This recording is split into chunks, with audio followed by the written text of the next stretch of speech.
స్తోత్రమయా నా యేసయ్యా, గతకాలమంతా కాచితివే.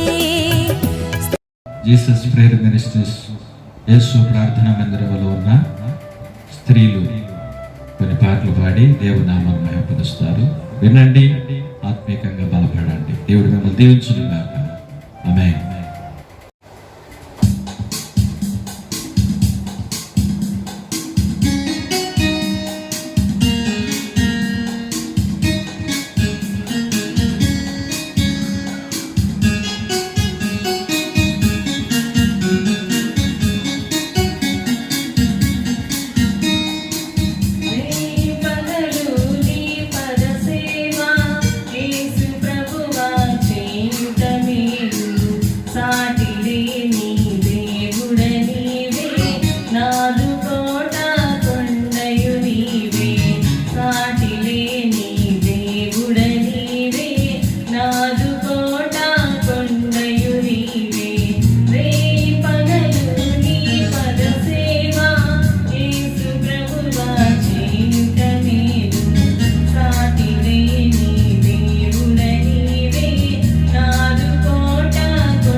క్రీస్తు ప్రియులారా,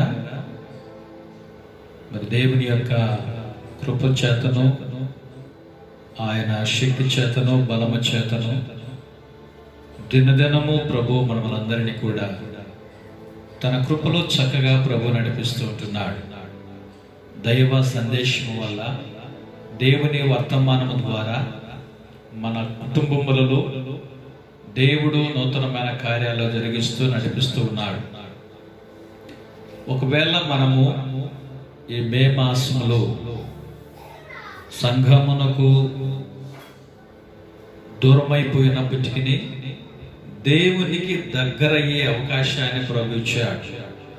ఈ అవకాశాన్ని దేవునికి మనము సమీపముగా, దేవునికి దగ్గరగా ఉండాలని దేవుడు మనకు మంచి అవకాశాన్ని ప్రభు ఇచ్చున్నాడు.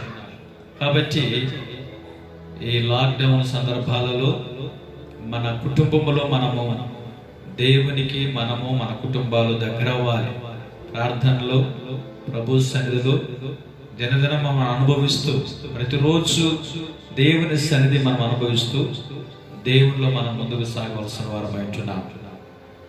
మరి మనం గత వారాలుగా ధ్యానం చేస్తూ వస్తున్నాము. పౌలు రాసిన 5 అంశాలు, కొరింథీ సంఘానికి రాసిన 5 సూత్రములు, పంచసూత్రములు. మరి 4వ సూత్రముగా బలవంతులై ఉండుడి. మొదటిది మెలకువగా ఉండి ప్రార్థన చేయుడి. రెండవది విశ్వాసమందు నిలకడగా ఉండుడి. 3వ అంశము పౌరుషము గలవారై ఉండుడి. 4వ అంశము బలవంతులై ఉండుడి. ఇదనాన మనము బలవంతులై ఉండుడి. బలహీనులు బలవంతుల వాళ్ళన్నదే దేవుని సంకల్పం. చాలా మంది చూడటానికి బలహీనంగా కనబడుతూ ఉంటారు. శారీరకంగా మరి చాలా సన్నగా తగ్గిపోయిన స్థితిలో చాలా మరి ఎలాగుంటారంటే చిక్కిపోయిన వాళ్ళుగా కనబడుతూ ఉంటారు. మరి చాలా బలహీనంగా కనబడుతూ ఉంటారు. బైబిల్లో ఒక చక్కటి మాట ఉంది, బలవంతులు నారపించు వలె ఉందరంట. బలవంతులు నారపించు వలె ఉందరు. మరి శారీరకంగా ఒకవేళ గొల్లియాతులాగా 6 మోజాలు ఎత్తుగలిగిన గొల్లియాతు ఎత్తు, లావు ఇవన్నీ శారీరకంగా కొంతమంది ఉంటారు. కానీ ఆత్మీయమైన బలం, శారీరకమైన బలాన్ని గురించి ఇక్కడ రాయబడడం లేదు. ఆత్మీయముగా బలవంతులై ఉండాలని దేవుని వాక్యం ద్వారా మనం హెచ్చరిస్తుంటున్నాడు. బలవంతులై ఉండాలి. మనం దేని కొరకు, ఏ రీతిగా మనము బలవంతులై ఉండాలి? శారీరకంగా మనం చెప్పడం లేదు, ఆత్మీయంగా ఈరోజు మనం ధ్యానం చేయబోతుంటున్నాం. మనం ఎందుకు బలవంతులై ఉండాలని ప్రభు మనం హెచ్చరిస్తున్నాడు. మనం ఎందుకు, ఏ రీతి అయినా బలము కలిగిన వారమై ఉండాలా? ఏ విధంగా బలవంతులుగా ఉండాలా? పరిశుద్ధ గ్రంథములో మనం చూస్తుంటున్నప్పుడు మనం చదువుకుంటున్నాం, ప్రతి వారం ధ్యానం చేస్తుంటున్నాం. ఆ మొదటి కొరింథీ రాసిన పత్రిక 16వ అధ్యాయము 13వ వచనాన్ని మనం ధ్యానం చేస్తూ వస్తున్నాము. ఈ రోజు కూడా ఈ అంశాన్ని బట్టి మనము ధ్యానం చేయబోతుంటున్నాం. బలవంతులై ఉండాలి, ప్రభువులో మనం బలవంతులై ఉండాలి. పౌలు ఎఫెసీయులకు రాసిన పత్రికలో రాస్తూ ఒక మాట అంటాడు.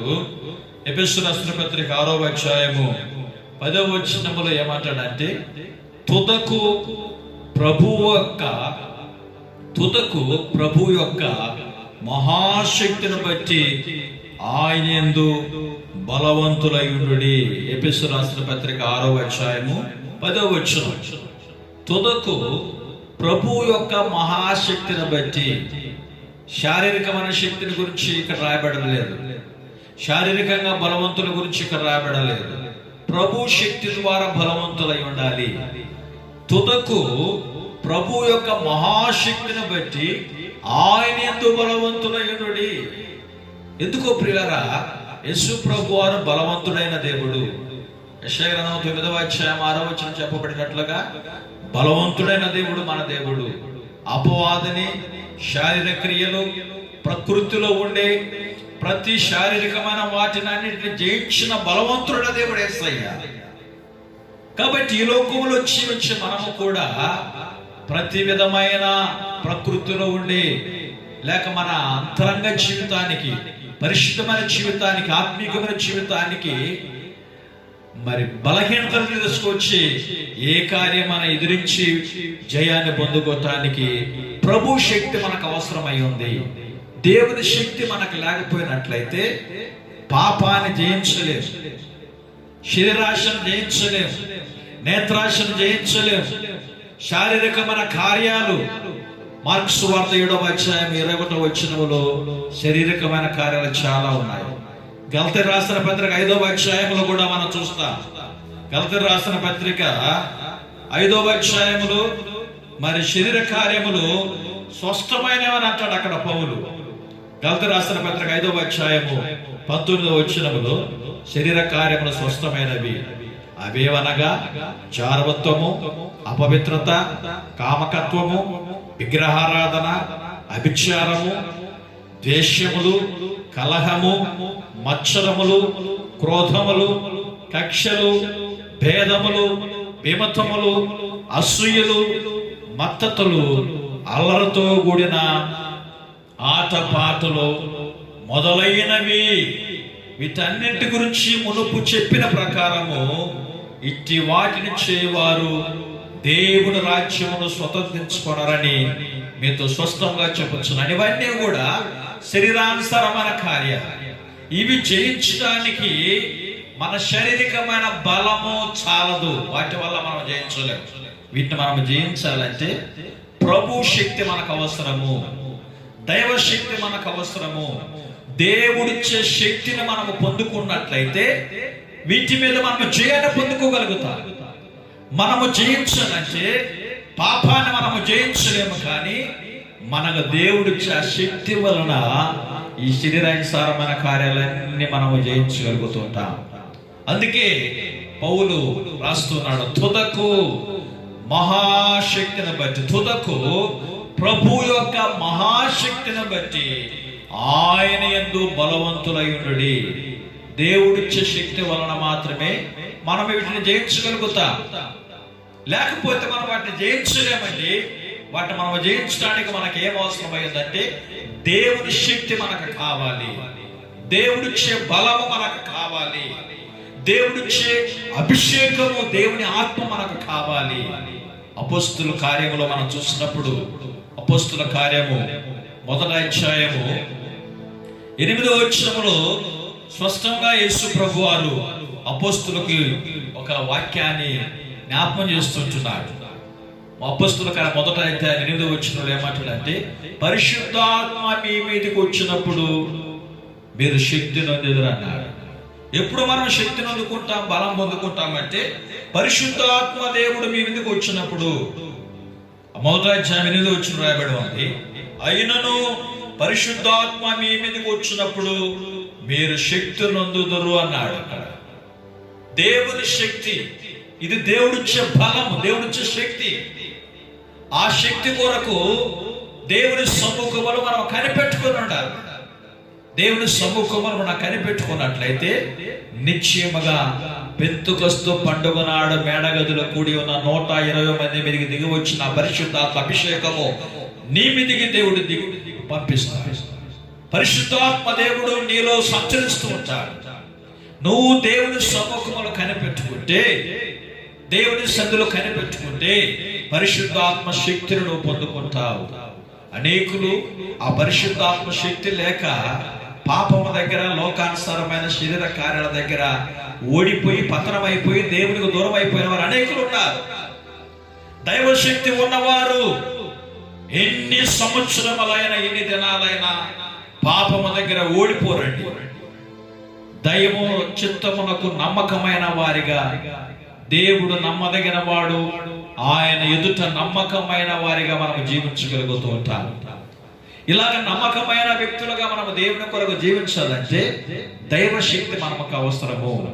దేవుని శక్తి లేకపోతే మనం భూమి మీద ఏమీ చేయలేము.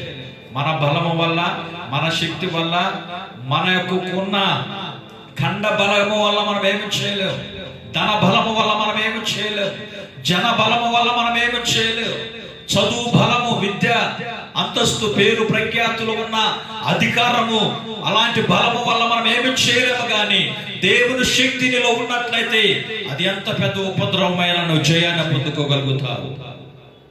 అందుకే పౌలు రాస్తుంటున్నాడు, ఇదిగో ఈ భూలోకములో మనకు ఎదురవుచుంటున్న, ఆకాశ మండలములో ఎదురొచ్చుంటున్న ఈ దురాత్మ శక్తులు మనం ఎదిరించడానికి మనము పోరాడునది శరీరులతో కాదు గాని ప్రధానులతోనూ అధికారులతోనూ ప్రస్తుత అంధకార సంబంధులకు లోకనాథులతోనూ ఆకాశ మండలమందున్న దురాత్మల సమూహములతో మనం పోరాడుచున్నాం. వాటిని ఎదిరించడానికి పౌలు రాస్తున్నాడు, ఆపద్దినమందు వారిని ఎదిరించుటకు సమస్తము నెరవేర్చిన వారై నిలబడుటకు శక్తిమంతులగునట్లు దేవుడిచ్చు సర్వాంగ కవచం ధరించుకోండి అంటాడు. దేవుడిచ్చే సర్వాంగ కవచం, దేవుడిచ్చే శక్తి, దేవుడిచ్చే అభిషేకము, దేవుడి యొక్క బలము అనే పరిశుద్ధాత్మ శక్తిని మనం పొందుకోవాలి. అపవాదిని మనం జయించాలంటే మన శక్తి బలము చాలదు. కొలసీ రాసిన పత్రికలో దేవుని వాక్యం రాయబడి ఉంది. కొలసీ రాసిన పత్రిక 1వ అధ్యాయము 29వ వచనం చదువుతాను, గమనించండి. కొలసీ రాసిన పత్రిక 1వ అధ్యాయము 29వ వచనములో, అందు నిమిత్తము నాలో బలముగా కార్యసిద్ధి కలుగుచేయు ఆయన క్రియాశక్తిని బట్టి నేను పోరాడుచు ప్రయాసపడుచున్నానని అంటాడు పౌలు. అందు నిమిత్తము నాలో బలముగా కార్యసిద్ధి కలుగు చేయు ఆయన క్రియాశక్తిని బట్టి, మనకు కార్యము పట్ల జయాన్నిచ్చేవాడు ఎవరంటే పరిశుద్ధాత్మ శక్తి, పరిశుద్ధాత్మ బలము. మనము ఈ లోకములో ఉన్న వాటి అన్నిటి మీద విజయాన్ని పొందుకోవడానికి మనకు ఉండవలసింది ఏంటంటే దైవ శక్తి, మనకు పరిశుద్ధాత్మ శక్తి మనకు అవసరమై ఉంది. బలవంతులై ఉండుడి, పరిశుద్ధాత్మ శక్తి చేత మనం బలవంతులై ఉండుడి. ఈ లోకములో అపవాది కూడా ఎలాగా ఉన్నాడంటే గర్జించు సింహమలే ఉన్నాడంట. అపవాది ఏ రీతిగా తిరుగుతున్నాడంటే గర్జించు సింహం వలె రాయబడి ఉంది. 1 పేతురు రాసిన పత్రిక 5వ అధ్యాయము 1 పేతురు రాసిన పత్రిక 5వ అధ్యాయము 8వ వచనం చెప్పబడుతుంది, నిభ్రమైన బుద్ధి గలవారై మెలకుగా ఉండుడి, మీ విరోధైన అపవాది గర్జించు సింహం వలె ఎవరిని మృంగుదరా అని వెతుకుచు తిరుగుచున్నాడు అంటాడు. సింహం వలె మీ విరోధైన అపవాది గర్జించు సింహం వలె ఎవరిని మృంగుదరా అని చెప్పి వెతుకుచూ ఉన్నాడు. వీధులు, గ్రామము, దేశము, సంఘము, కుటుంబాలు, విశ్వాసుల కుటుంబాలు, ప్రతి స్థలములో అది వెతుకుచూ తిరుగుచూ ఉన్నాడు. ఎవరిని మృంగుదరా అని చెప్పి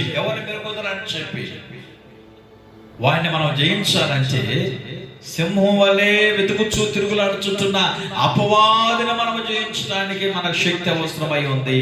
సాతానును జయించడానికి మనకు శక్తి అవసరమై ఉంది.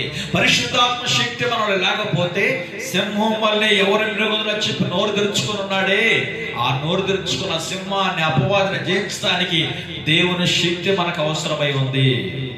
పరిశుద్ధ గ్రంథములో ఒక వ్యక్తిని మనం గమనిస్తాం. ఆయన పేరు సంసోన్. ఆయన పేరేం పేరు? సంసోన్. ఈ సంసోను ఒకరోజు ఏం చేశాడంటే, ప్రియులారా గమనించండి, ఆయన తిమ్నాతుకు వెళ్ళి ఒక చక్కటి అమ్మాయిని చూశాడు. ఆ అమ్మాయిని చూసి వచ్చినప్పటి నుండి న్యాయాధిపతుల గ్రంథములు 14వ అధ్యాయం రాయబడం, సంసోను తిమ్నాతుకు వెళ్ళి తిమ్నాతులో ఫిలిష్తీయుల కుమార్తెలో ఒకతను చూచిన రాయబడం. ఒక అమ్మాయిని చూశాడు. ఆ అమ్మాయిని చూసి వచ్చినప్పటి నుండి కుటుంబంలో తల్లిదండ్రులు తొందర చేస్తూ ఉన్నాడు. ఇదిగో నేను తిమ్నాత్ అనే గ్రామానికి వెళ్ళాను, అక్కడ ఒక అమ్మాయిని చూశాను, ఆ అమ్మాయిని ఇచ్చి నాకు పెళ్లి చేస్తారా లేదా? ఈ రోజుల్లో మనం కూడా కొన్ని కుటుంబాల్లో చూస్తూ ఉంటున్నాం. వారికి నచ్చిన అమ్మాయిని ఎక్కడో ఒకటి చూసేస్తారు. ఎక్కడో ఒక ప్రాంతంలో ఒక నచ్చిన అమ్మాయిని చూసి వచ్చిన తర్వాత నాకు ఆ అమ్మాయినే చేయాలి, ఆ అమ్మాయిని చేస్తేనే బ్రతుకుతా, లేకపోతే నేను బ్రతకను. ఈ బోర్డు తట్టుకోలేక తల్లిదండ్రులు ఏం చేస్తారంటే నిశ్చయంగా ఆ అమ్మాయిని చేసేస్తారండి. ఆ అమ్మాయిని చేయటానికి తల్లిదండ్రుల ముందుకు రావాల్సిన అవసరం వచ్చేసింది. ఇంకా తప్పదు. ఎందుకంటే ఏకైక కుమారుడు ఒక అబ్బాయి, ఈ అబ్బాయి మెచ్చాడు, అమ్మాయిని చేసేయాలి. అలాగే సంసోను ఒక కుమారుడు కాబట్టి వాళ్ళ తల్లిదండ్రులకు వెంటనే ఆ తిమ్నాతు గ్రామానికి వెళ్ళి చూసి వచ్చాడు. చూసి వచ్చినప్పటి నుండి ఇంట్లో తొందరపాటు, ఇంట్లో అన్నం తినడంలే, ఒకే అలుగుడు, ఖచ్చితంగా అమ్మాయిని చేయాలి. సరే కొడుకు పొడు తట్టుకోలేక ఒకరోజు బయలుదేరి తల్లిదండ్రులు కలిసి సంసోను తీసుకొని బయలుదేరినప్పుడు మార్గ మధ్యమలో ఏం జరిగిందో తెలుసా? వీరికి ఒక పోరాటం వచ్చింది. తిమ్నాతుకు వెళుతూ ఉన్నారు.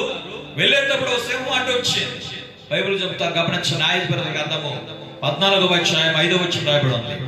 అప్పుడు సంసోను తన తల్లిదండ్రులతో కూడా తిమ్నాతుకు పోయి తిమ్నాతు ద్రాక్ష తోటల వరకు వచ్చినప్పుడు కొదమ సింహము అతని ఎదుటకు బొబ్బురించుచూ వచ్చిందంట. సింహం ఎదురొచ్చింది. వీళ్ళు ఎక్కడికి వెళ్తున్నారు? సంసోను తిమ్నాతుకు వెళ్ళి ఒక అమ్మాయిని చూశాడు. ఇప్పుడు ఆ అమ్మాయిని ఇచ్చి పెళ్లి చేయమని తల్లిదండ్రులు ఒకే గోజాడుతూ ఉంటే తల్లిదండ్రులు కూడా కలిసి ఆ అమ్మాయిని చూడటానికి వెళుతూ ఉంటే ఇప్పుడు అడ్డు ఏమొచ్చింది తెలుసా? సింహం వచ్చింది.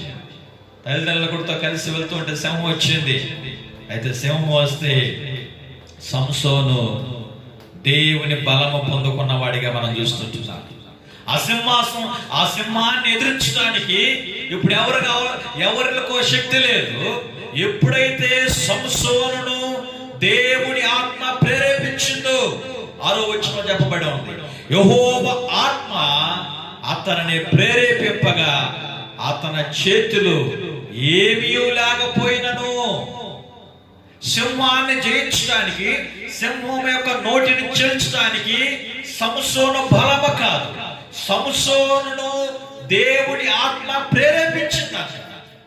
అంటే ప్రియులారా బాగా గమనించండి, సంసోనులో శారీరకమైన బలము వల్ల సింహము నోరును చేర్చలేదు. కానీ ఎప్పుడైతే దేవుని ఆత్మ సంసోను ప్రేరేపించిందో, దేవుని ఆత్మ సంసోను మీదకి వచ్చిందో, ఎప్పుడైతే సంసోను మీద దేవుని ఆత్మ ప్రేరేపించిందో వెంటనే సింహాన్ని పట్టుకొని దాని నోటిని చీల్చేశారంట. దానికి స్తోత్రాలు.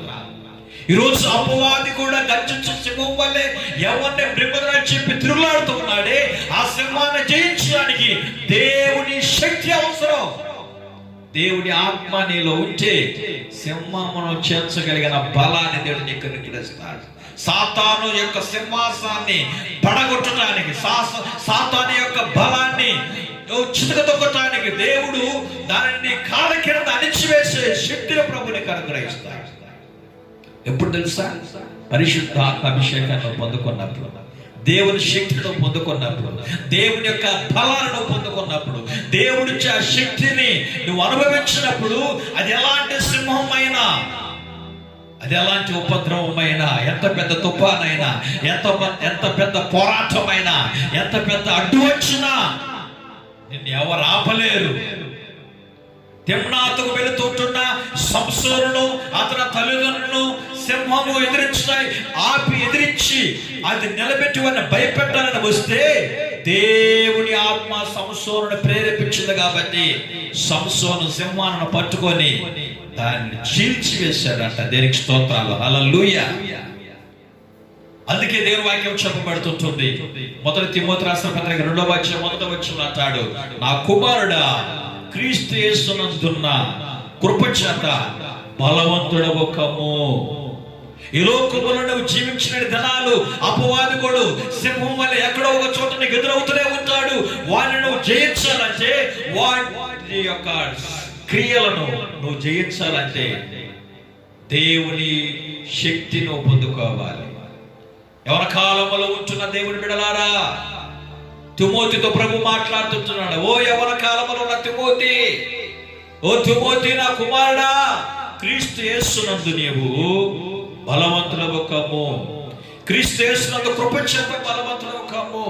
ఈరోజు అనేక మంది యవనస్తులు, యవనరాళ్ళు దేవుని శక్తి, దేవుని బలము, అభిషేకము, పరిశుద్ధాత్మ అభిషేకము లేకపోవడం వల్ల పాపానికి పతనమైపోయి తల్లిదండ్రులకు, సంఘానికి, సమాజానికి, దేవునికి అవమానకరంగా వారి జీవితాలు జీవిస్తూ ఉంటున్నారు.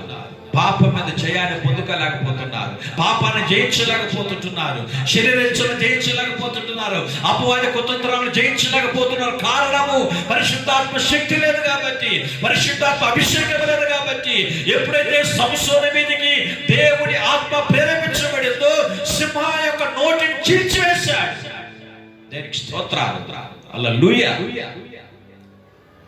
అందుకే తిమోతితో కూడా హెచ్చరిస్తున్నాడు. ఎవరి కాలంలో ఉన్న తిమోతితో దేవుని వాక్యం హెచ్చరిస్తుంది. నా కుమారుడా తిమోతి, నా కుమారుడా, క్రీస్తు యేసునందు కృపచేత బలవంతుడవు కమ్ము.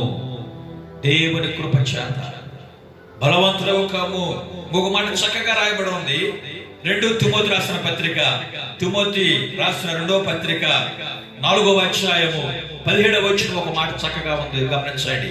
అయితే నా ద్వారా సువార్త సంపూర్ణముగా, అయితే నా ద్వారా సువార్త పూర్ణముగా ప్రకటింపబడి నిమిత్తమును అన్ని జనులందరూ దాని విని నిమిత్తమును ప్రభు నా ప్రక్క నిలిచి, బాగా గమనించాలి, ప్రభువు నా ప్రక్క నిలిచి నన్ను బలపరిచిన గనుక, దేవుడు నా ప్రక్కన నిలిచి నన్ను బలపరిచిన గనుక.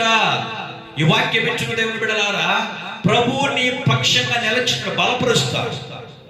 ప్రభువులో నువ్వు విశ్వాసంగా నిలబెడితే, ప్రభు కొరకు ఎదురు చూస్తే, దేవుని సముఖములు, ఉపవాసములు, ప్రార్థనలు నువ్వు కనిపెట్టుకొని ఉంటే, ప్రభువు నీ పక్షంగా నీ ప్రక్కన నిలిచి యెహోవా కొరకు ఎదురు చూచువారు నూతన బలము పొందుకుందరని చెప్పి వాక్యాన్ని మనం చూస్తుంటున్నాం. దేవుని సముఖములో దేవుని కొరకు నువ్వు వేచి ఉంటే, ప్రభు శక్తి కొరకు, ప్రభు బలము కొరకు, పరిశుద్ధాత్మ అభిషేకము కొరకు నువ్వు దేవుని సముఖములో కనిపెట్టుకున్నట్లయితే ప్రభు నీ పక్షంగా నిలబడతాడు. ఇక్కడ తిమోతి అంటున్నాడు, ప్రభువు నా ప్రక్క నిలిచి నన్ను బలపరిచిన గనుక నేను సింహము నోట నుండి తప్పింపబడితేనే అంటున్నాడు. దేనికి స్తోత్రాలు, హల్లెలూయా. ప్రభువు నా పక్షంగా నిలిచి, ఈరోజు దేవుడు నీ పక్షంగా నిలబెడతాడు. అపవాదిగోడు సింహం అనే సాతానుగోడు ఏ విషయంలో నేను మృగాలను తెప్పి నోరు తెరుచుకున్నాడు. ఏదో ఒక సమస్య, ఏదో ఒక నింద, ఏదో ఒక పోరాటం, ఏదో ఒక రూపకములో నిన్ను మృంగివేయాలని చెప్పి పుంజుకొని ఉంటుంది. పాపమే కాదు, శరీరాశ కాదు, నేత్రాశ కాదు, ఈ లోకములో శరీరాసనమైన కార్యాలు, జారవంతము, విగ్రహారాధన, వ్యభిచారము, కామకత్వము, విమెత్తలు, భేదములు, అలర్తుగుడు, ఆటపాటలు, మత్తుపాయనము, త్రాగుబోతనము, వ్యభిచారము, రకరకములైన కార్యాలు నోరుచుకొని నిన్ను మృంగటానికి పొంచుకుని ఉంటాయి. వాటిని జయించడానికి ప్రభు సముఖములో ఉన్నట్లయితే ప్రభు నీ పక్షాన్ని నిలిచి నీకు బలం ఇస్తాడు. దేవుడు తిమోతికి బలం ఇచ్చాడు.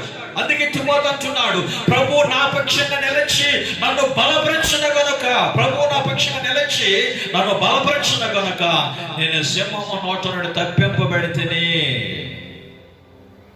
ఏ పాపము నోరు తెరిచి పొంచుకునే ముందు, ఏ పాపముని మృంగివేయని చెప్పి నోరు తెరుచుకునే ముందు, ఆ పాపముని మృంగివేయకుండా నీ ప్రభువు నీ పక్కగా నిలిచి, నీ ప్రక్కన నిలిచి నిన్ను బలపరిచి సింహము నోట నుండి ప్రభు నిన్ను తప్పిస్తాడు. దేవుడు తప్పించుటకు శక్తిమంతుడు. దానియేలు దేశకు వెళ్ళి సింహం బోన్లు వేశారండి. సింహము దానియేలు మృంగివేసిందా? దానియేలు దేశకు వెళ్ళి సింహం బోన్లు వేశారు. ఆ బోన్లో మరి చాలా సింహాలు ఉన్నాయంట. కొంతమంది రకరకాలుగా చెబుతున్నారు, 72 సింహాలు ఉన్నాయంటారు, 12 సింహాలు ఉన్నాయి, రకరకాలుగా అంటున్నారు. దానియేలు సింహం బోన్లో వేసేటప్పుడు దానియేలుకు వయసు ఎంత తెలుసా? 75 సంవత్సరాల వయసు పెరిగిన వాడు అంట. అలాంటి దానియేలు తీసుకువెళ్ళి సింహం బోన్లో వేస్తే, సింహం బోన్లో వేసిన దానియేలుని సింహము దగ్గరకు కూడా వచ్చి సింహము దానియేలు వాసన చూడలేదు. ఎక్కడ వేయబడ్డాడో దానియేలు అక్కడే ఉన్నాడు, ఎక్కడ కూర్చొని ఉన్నదో సింహం అక్కడే ఉన్నది. ఈరోజు దానియేలును ముట్టనివ్వకుండా సింహము నోట నుండి తప్పించిన దేవుడు నీ ప్రక్కన వచ్చి నిన్ను మృంగాలని చెప్పి ఏ పాపము, శాపము, రోగము నోరు తెరుచుకునే ఉందో దానిని మిన్ననివ్వకుండా నీ దేవుడిని తప్పించగలిగిన వాడు. అందుకంటాడు, నా కుమారుడా బలవంతుడవు కాము, దేవుని కృప వల్ల నువ్వు బలవంతుడవు కాము. తిమోతి చక్కగా మాట్లాడుతున్నాడు. ప్రభువు నాకు సహాయకుడు, ప్రభువు నా ప్రక్క నిలచి, ప్రభువు నా ప్రక్క నిలచి నన్ను బలపరచిన గనక సింహము నోట నుండి తప్పింపబెడితేనే. సంసోను కూడా ఆ సింహాన్ని చీల్చివేయటానికి బలం ఎక్కడి నుంచి వచ్చిందంటే దేవుని ఆత్మ సంసోను మీదకి దిగి వచ్చినంత వలన దైవ శక్తి వల్ల సింహము నోటిని చీల్చివేశాడు. ఈరోజు పరిశుద్ధాత్మ శక్తి వల్ల నీ ఎదుటకు వచ్చే ఏ పాపమైనా, నీ ఎదుటకు వచ్చి ఏ శాపమైనా, ఏ రోగమైనా, ఏ తెగులైనా దాన్ని నువ్వు చీల్చివేసే శక్తిని ప్రభు నీకు అనుగ్రహిస్తాడు. ఈ వాక్యాన్ని వింటున్న దేవుడు నిన్ను బలపరచునగా, తిమోతిని బలపరిచిన దేవుడు, తిమోతిని బలపరిచి సింహము నోటు నుండి తప్పించిన దేవుడు ఈ కడవరి దినాలను, దుర్దినములలో, అపాయకరమైన దినములలో ఎవరిని మృగంగా చెప్పి వెతుకులాడుచు తిరుగులాడుతుంటున్న ఆ సింహము నోట మనల్ని పడనివ్వకుండా మన దేవుడు మనల్ని కాపాడటానికి ఆయన శక్తిమంతుడై ఉన్నాడు. ఆయన శక్తిమంతుడై ఉన్నాడు. భయపడు, దిగులు పడవు. ప్రభువు నీ ప్రక్కన నిలబడి ఉన్నాడు. దీనికి స్తోత్రాలు. హల్లెలూయా. అందుకే ప్రభు పౌలు రాస్తున్నాడు ఫిలిప్పీలకు రాస్తున్న పత్రిక 4వ అధ్యాయంలో మనం చూసినట్లయితే, ఫిలిప్పీలకు రాస్తున్న పత్రిక 4వ అధ్యాయము 13వ వచనంలో చక్కగా మాట్లాడబడింది. నన్ను బలపరచువాని యందు నేను సమస్తము చేయగలను, నన్ను బలపరచువాని యందే నేను సమస్తము చేయగలను అంటాడు పౌలు. దేవుడు మనల్ని బలపరిచేవాడు. నువ్వు ఎప్పుడు బలహీనుడు అనుకుంటున్నావో అప్పుడే నీ దేవుడైన యెహోవా నిన్ను బలపరిచేవాడు. చాలా మంది అనుకుంటారు, నేను బలహీనుడను, నేను చదువు లేని వాడను, నేను పనికి లేని వాడను, నేను దేని పనికి రానివని చెప్పి తను బలహీనపరుచుకుంటుంటారు. దేవుడు అంటున్నాడు, నీ బలహీనతలలో దేవుని కృప నిన్ను బలపరుస్తూ ఉంటుంది. పౌలు అంటాడు, నన్ను బలపరచువారిని బట్టి. మన దేవుడు మనల్ని బలపరిచేవాడు. నువ్వు బలహీనుడు మాత్రమే కాదు, సంసోను బలహీనుడు కాదు. దేవుని ఆత్మ సంసోను మీదకి దిగి వచ్చిన వెంటనే బలవంతుడయ్యాడు.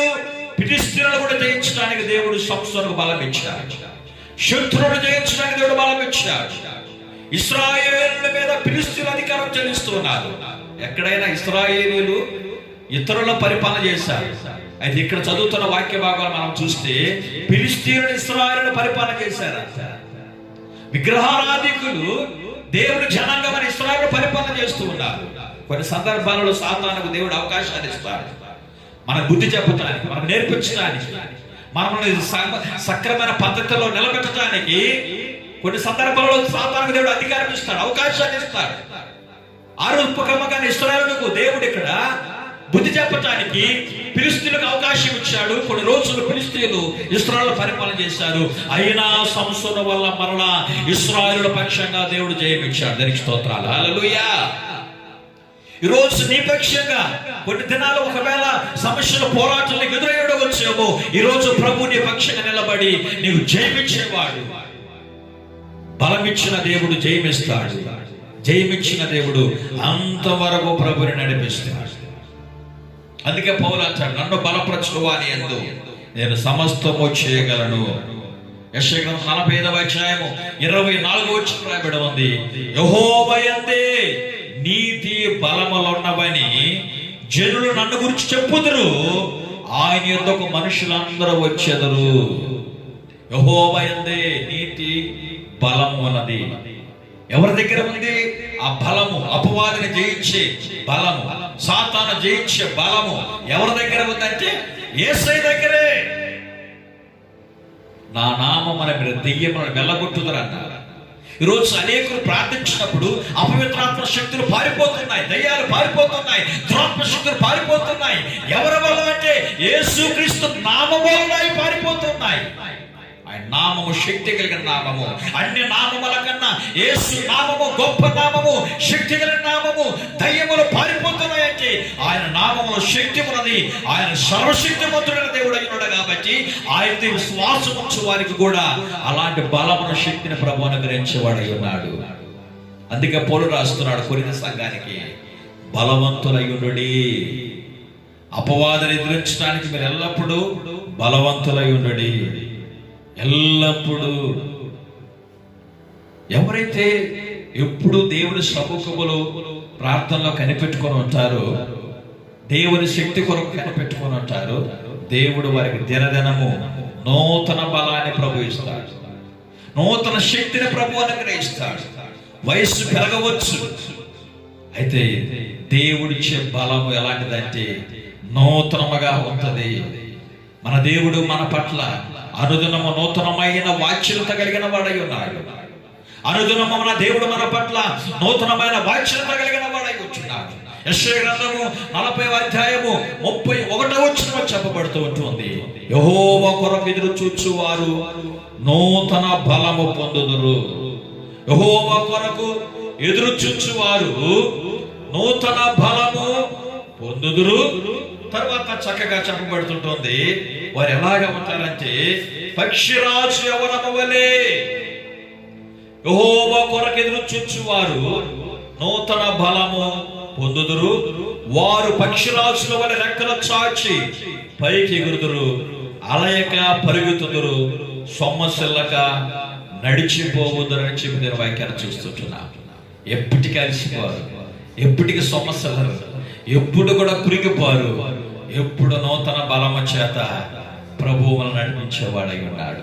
ఆయన కొరకు ఎదురు చూసిన వారి పక్షంగా ఆయన ప్రక్కన నిలిచి బలపరిచి సింహము నోట నుండి తప్పించడం మాత్రమే కాకుండా ఆయన కొరకు ఎదురు చూసే వారికి నూతన బలాన్ని, నూతన శక్తిని ప్రభు అనుగ్రహించి నడిపిస్తాడు.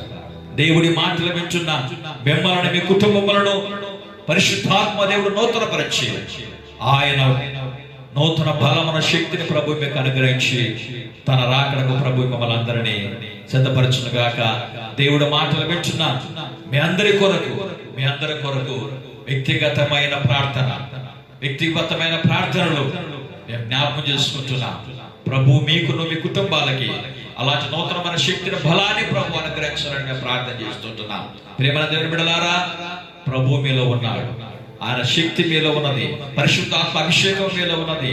అపవాదిని జయించడానికి సింహమలే గర్జించు, సింహమలే ఎవరు మృగుదరాని చెప్పి తిరుగులాడుచుంటున్నా దాన్ని చూసి నువ్వు భయపడవద్దు.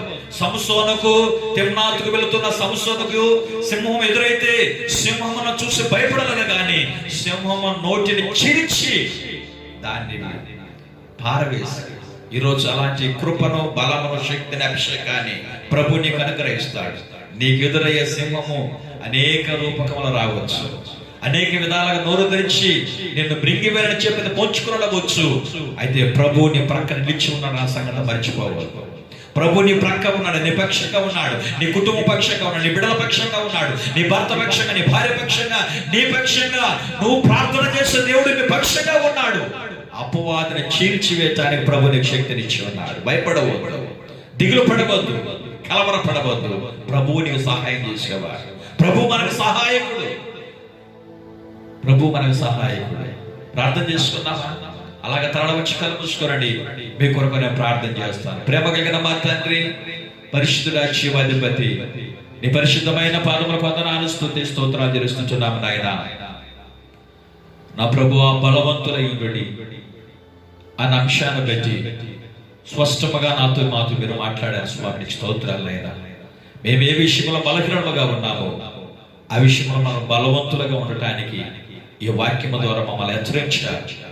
అందరు బట్టి నీకు స్తోత్రాలు అయినా. ఎవరు మృగుదరాని చెప్పి తిరుగులాడుతుంటున్నా అపవాది కూడా అనే సింహము లాంటి వాడికి మేము లొంగిపోకుండా దాన్ని జయించడానికి మీరు మాకు అనుగ్రహించిన పరిశుద్ధాత్మ అభిషేకాన్ని బట్టి నీకు స్తోత్రాలు.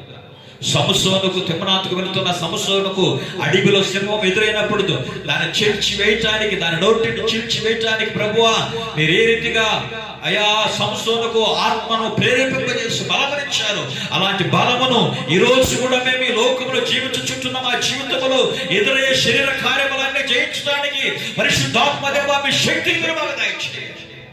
అపవాదియు దాని కుతంత్రములు జయించడానికి అనుదినము మా పట్ల మీ నూతనమైన శక్తిని, బలాన్ని మీరు దయచేయండి. వాక్యాన్ని వింటున్న ప్రతి బిడ్డలకు నా తండ్రి అలాంటి నూతన బలమున శక్తిని, అభిషేకమునిచ్చి అంతం వరకు నీ కృపను భద్రపరచమని, వాక్యాన్ని విన్న ప్రతి బిడ్డలను మీరు దీవించి ఆశీర్వదించమని యేసు నామములో అడుగుచున్నాము తండ్రి. ఆమేన్. ఆమె ఆమె